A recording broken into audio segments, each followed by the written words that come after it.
Ignacio Echeverría es uno de los fallecidos en el atentado de Londres del pasado sábado.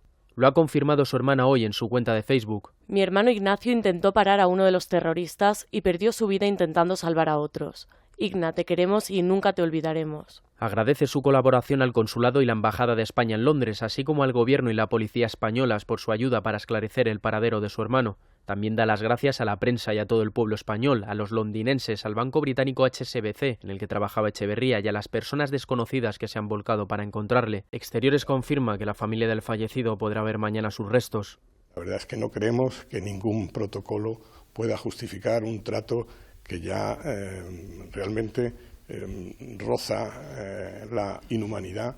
Creemos que la familia de las víctimas son víctimas ellos mismos y por lo tanto tienen derecho a ver a su hijo.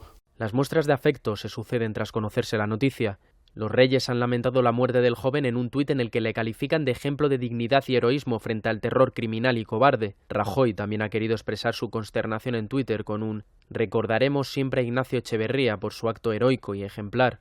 El Ministerio de Asuntos Exteriores ha dado el pésame a la familia mediante un comunicado en el que asegura que España está con ellos compartiendo sus sentimientos y desolación, acompañándoles en este terrible trance. También recalca la actitud ejemplar de Echeverría, que es un ejemplo de solidaridad.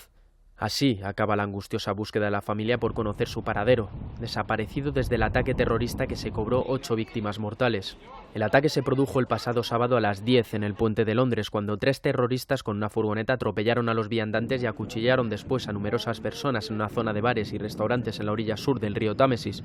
Tras momentos de horror y confusión, la policía terminó abatiendo a los 3 terroristas. 29 personas todavía permanecen hospitalizadas, 10 de ellas en estado crítico.